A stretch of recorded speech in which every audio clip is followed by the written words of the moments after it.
hallway where the walls aren't just structures that separate rooms, but are instead alive, filled with data. Here at Penn State, that vision is now a reality thanks to the groundbreaking ewall. One researcher here at Penn State, someone who you may recognize from his time on Weather World, has dedicated himself to caring for not only the physical map wall, but a website associated with it. I teach classes here is one thing, and then the other thing is, doing Weather World, and also I'm responsible for the map wall. So I'm sort of the content manager for the ewall map wall. Well, the map wall here, this is just a display of many of the things we have on our website. It doesn't display all of them. It just displays some of them, some things that are nice to look at here in the Weather Center for the students to gather here and sort of look at the electronic maps. But on the website, we have a larger suite of anything from forecast model data to observed weather data. And that's more forecasting specific. There's a lot more tools there and a better user interface for interacting with that data. The differences between the physical wall and the website version may not be so clear-cut. They have the same name, but do completely different things, yet still manage to be interconnected. One is a physical wall that displays images in the Joel N. Myers Weather Center on the 6th floor of Walker Building at Penn State's University Park campus. The other is a website containing current conditions and forecast models. The physical map wall here, the monitor wall, showcases content that is available on our website or even other websites across the world. And the map wall website is just a large repository of forecasting and weather information, model graphics, charts, observed weather, those kind of things.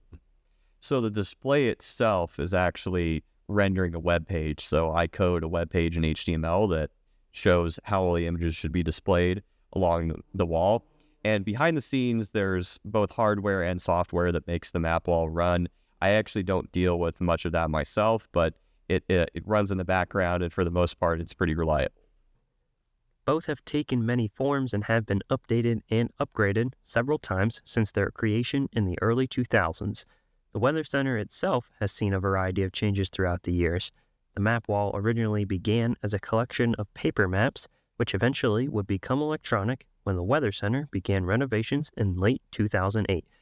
Fred Ganopsky debuted the first iteration of the web version of the ewall publicly in 2004, and the physical electronic wall officially debuted in 2009 alongside the newly renovated Weather Center.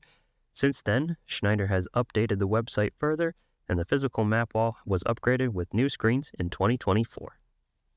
Well, the history of the physical map wall, the electronic maps here were installed when the Weather Center was remodeled. Before that, there were paper maps. So the electronic maps replaced those. That's kind of the direction the industry was going. So we got electronic maps here on the monitor wall. And from there, this is, I think, the third generation of the monitors. They've been replaced a couple of times over their lifetime.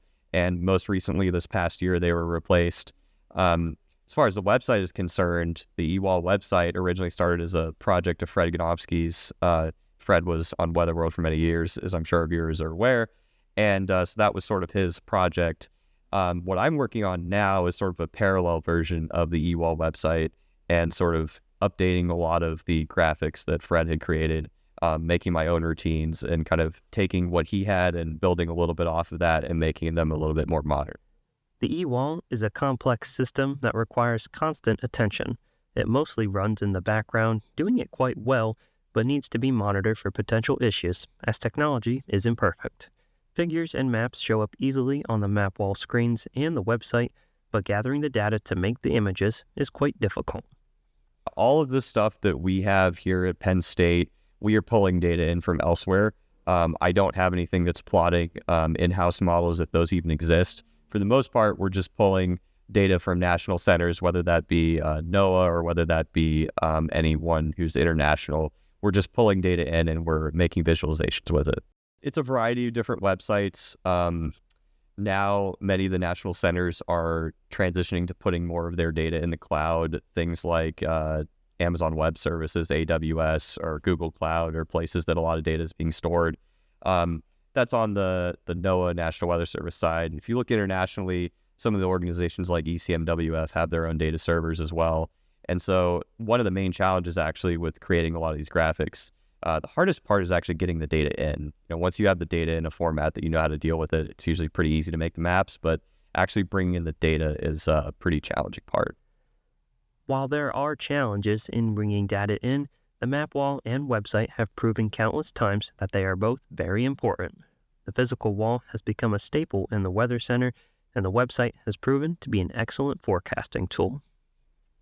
The website is just an incredible forecasting resource. So if you're student, we have a lot of hobbyists, weather hobbyists, and folks who are actually working in meteorology as well that use the ewall. It's been an incredible resource for them.